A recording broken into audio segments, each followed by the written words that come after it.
Hi everyone, welcome. In this video we are going to build this clock, and this clock displays your local time wherever you are in the world. As you can see right now my time is 17:34 and that's exactly what we have on this clock.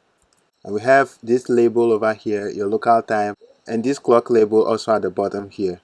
It also has this text here animating in and out, and one at the bottom here also sliding in and out. So we are going to build this clock using HTML, CSS and small JavaScript in few minutes. So let's get started. Folks, before we dive into this video, please take a moment to smash the like button for this video and subscribe to my channel WebX for more videos like this one. It really makes a difference. Thank you. Here in my code editor, which is Visual Studio Code, I have this index.html, style.css files. I also have one images folder with an image that I'll be using as the background image. So now head over to the index.html file and create the HTML boilerplate. Type exclamation and hit tab. Change the document here, the title from document to clock. And after the title, I want to link the HTML to the CSS. Set the href to the CSS, style.css. Now in the body tag, I'll create a div and give it a class container. Now I want to style this container div in the CSS. Over here in the CSS, I have this basic styling, margin 0, padding 0, and box size into border box for the entire document to make styling easy. So now let's style the container itself. So you select the container with a dot notation since it's a class. Now I'll give it a width of 100%.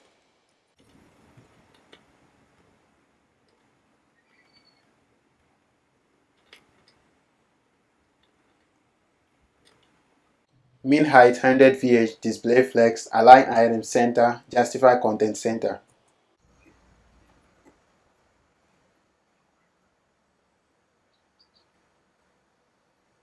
We give it a background image of linear gradient.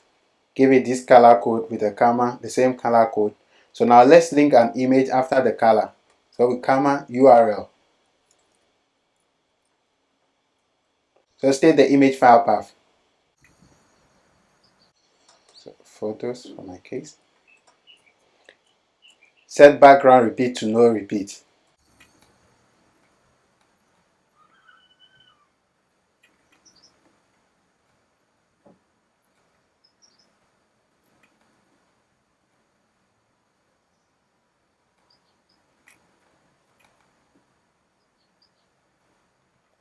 Background size cover, background attachment fixed, background position to center. So I'll run this with the Lifesaver extension I have. Again, if you don't know what Lifesaver extension is, I recommend you check my beginner's guide to Visual Studio Code. The link will be in the description. You can see we have a blank web page with a background image. So this is exactly what we want. Now let's continue with the HTML. Now in the container div, create another div with the class clock container. In this clock container, create another div and give it a class yellow container.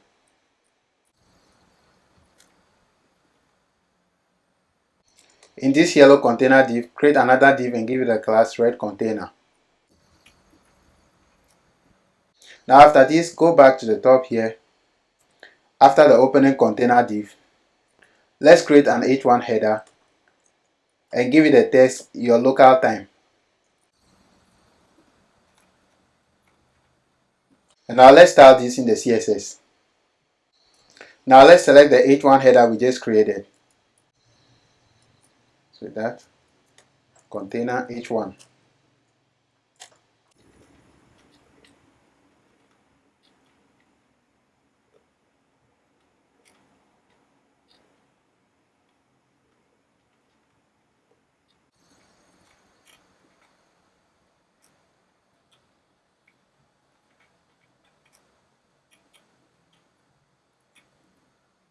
We increase the font size to 3 rem, increase the font weight to 900, margin top 20 pixels, margin bottom 15 pixels, font family Ubuntu Mono.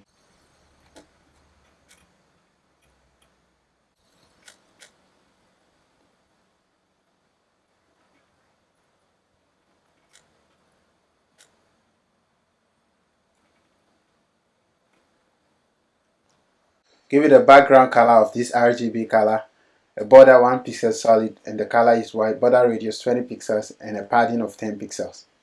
So now let's start the clock container div.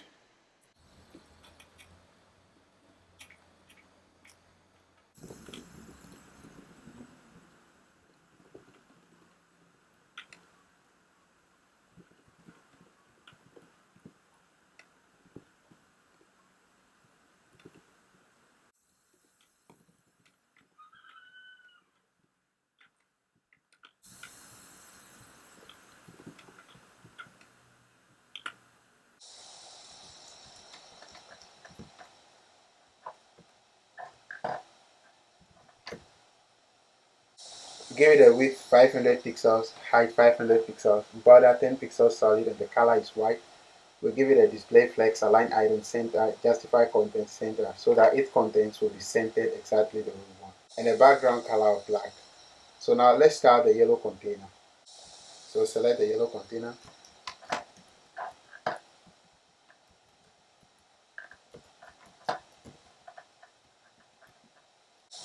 Give it a width and a height of 450 pixels.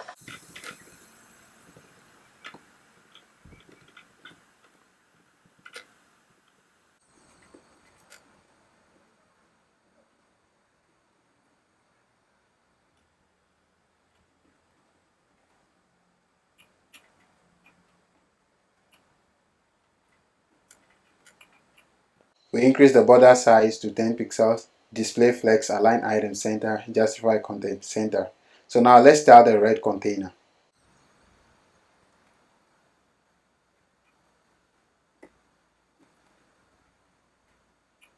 Give it a width and height of 400 pixels.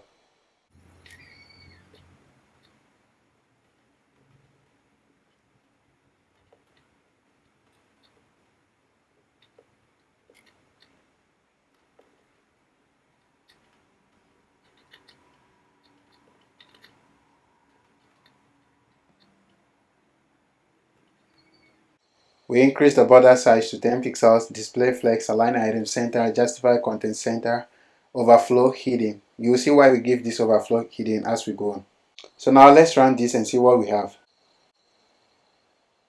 Now we have this and you can see the styling we have applied is working. But it's not aligned vertically the way we want. We want the local time, the text over here to be on top. So now let's set that in the CSS.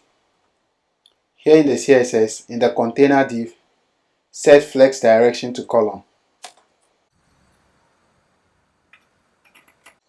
Now when we save this, now you can see that the text is on top of the container the way we want it to. If you realize, you see that we give the same width as the height to all the containers.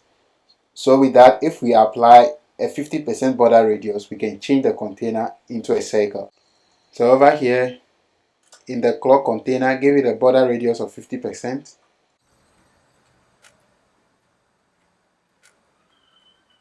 Now you can copy this for the two boxes, the yellow container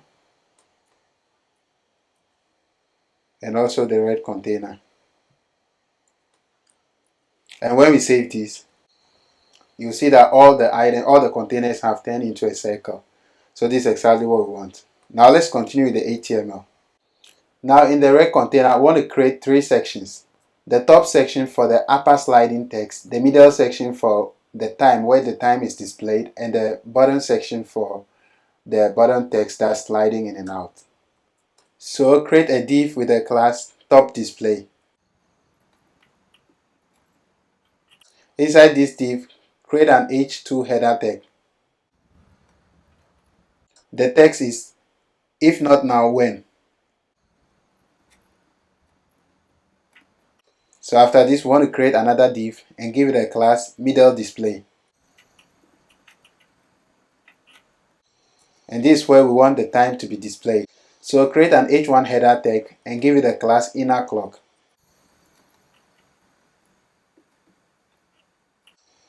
Inside this h1, you can put anything, output display.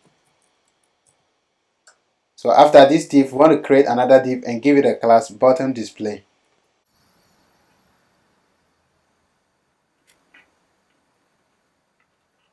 Inside this div, create an h2 header. The text is if not you, when. You can put anything inside. So now let's start this site in the CSS. Now select the top display class. Give it a flex basis of 30%.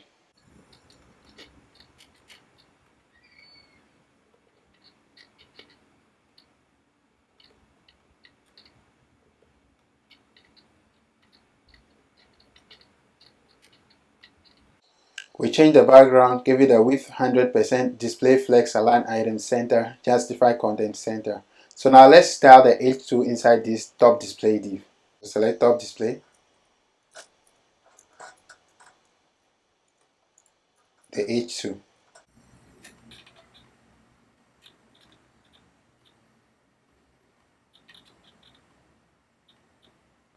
We increase the font size to 2 rem and give it a margin top of 10 pixels. Now let's style the middle display.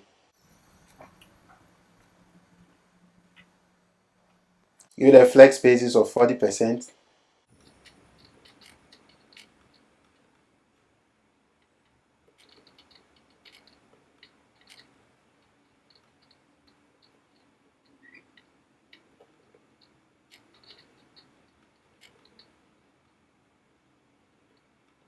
We give it a width 100%, display flex, align item center, justify content center. Background image, give it a linear gradient to the bottom from blue to black. So now let's start the h1 with the class inner clock inside of this middle display div. Select middle display, dot.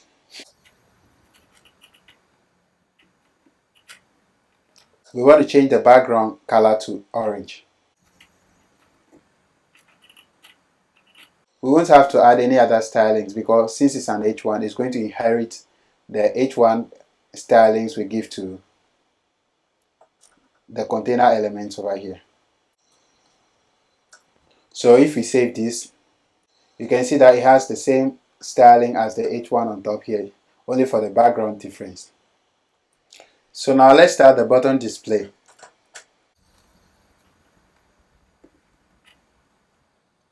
Flex base is 30%.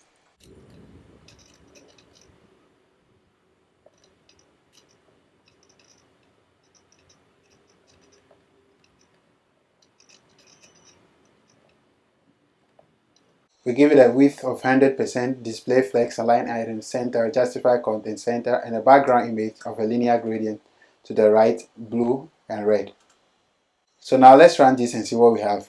Now we have this, but you can see that the items are not aligned vertically the way we want it. So let's add that in the CSS. So here in the red container, set flex direction to column.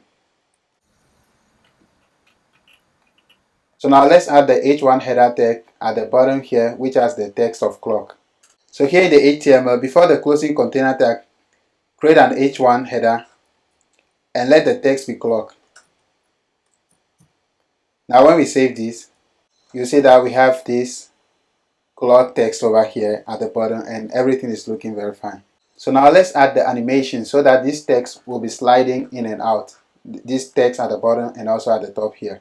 So let's add that in the CSS. Now here in the CSS, locate this top display class and the h2. Inside this h2, we want to set an animation. We want this text to slide in and out. So let's add, but first let's set a transform property.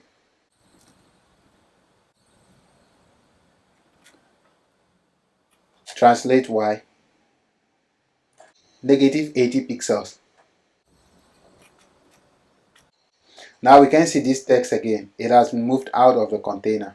And since we set an overflow to hidden, it means anything that is out of this box, any content of this box that's out of it will not be shown. So that's the meaning of the overflow hidden. Now let's set an animation name. Let's call it move 1.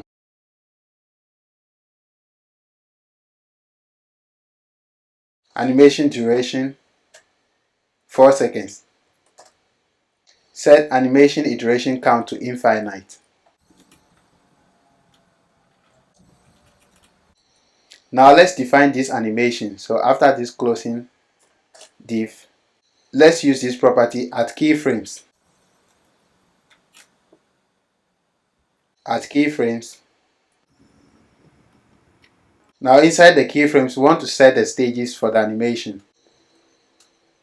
I'll say 30%. We want it to transform, translate Y to 0. And we want the color to be black at this stage. So let's copy this and paste two more times. So I change this one to 60 and here to 100. At 60 we want the transformation should still be 0, but we change the color to blue. And at 100 we still want the color to be blue. We want it to transform and translate on the x-axis. So translate x, negative 300 pixels. Now the animation name we gave to it is move 1. So after the keyframes we'll state the animation name, move 1. Spell it the same way because it's case sensitive. Now let's run this and see if it works. So now you can see this is working the way we want it. So let's implement that for the bottom text. Over here, after the button display, we want to select the H2 inside of it. So select the button display H2 and let's give it a styling. Font size 2 rem.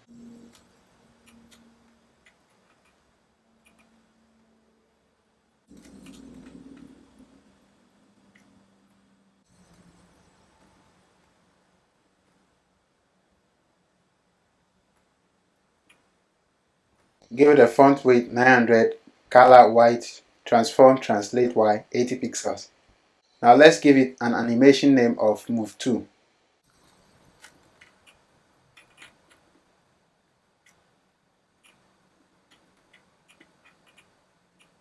Animation duration 4 seconds.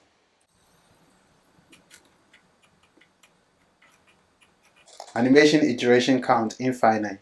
Now we want this animation to delay a little after the first one starts, so we'll give it an animation delay of 2 seconds.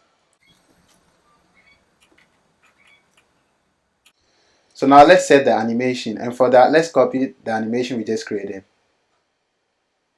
Move 1. And let's paste it here and make some changes. Now change the name to move 2. At 30%, let the color be white. And at 60%, change the color to this. I don't know what is this, but it looks nice for me, so I use it anyway. And at 100%, we want the color to be the same color. This one, I don't know what it is, so maybe you know. And change the negative 300 pixels to positive. And let's run this and see what we have. You can see we have this, and it takes the button test some few seconds of delay to start the animation. Now what we want is to make our current time display in the center here where we have this display text. And with that we have to hook some small JavaScript to implement that. So let's head over to the HTML. Over here, this display text, let's remove it. Ideally, we'll have to create an external JavaScript file that will be linked to the HTML. So from there we can add the JavaScript functionalities to the page. But since it's a very small code and a straightforward one, we can set the JavaScript file in the HTML. So let's do that. Before the closing body tag, we want to create a script tag. So type script. And in this script tag, we can set any valid JavaScript code and it will be executed. So let's start our code over here. Now here in the JavaScript, the first thing we want to do is to get this h1 here with the class inner clock. So let's select that. We say const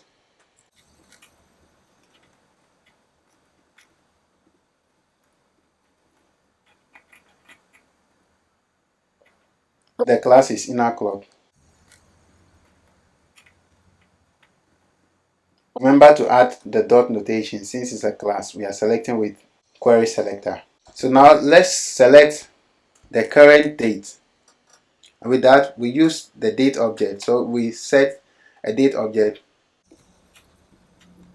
const. Let's call it date obj equal to new date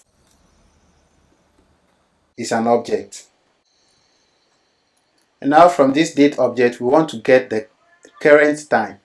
So let's call it current time.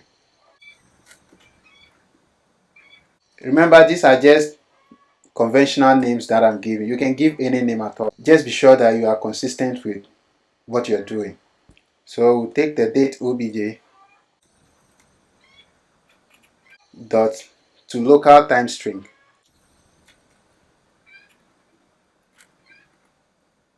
This local time string extracts the current time, the present time from the date object. So now we can set the inner text of our inner clock to the current time. So we'll say the text content should be equal to current time. And let's change this, make it a capital, and also the local, also an E over here. So now let's run this and see what we have. You can see we have an actual time here, but it's not changing. When I refresh this page, you will see that the seconds changes, but we cannot be refreshing the page all the time to get this done. So let's continue the JavaScript.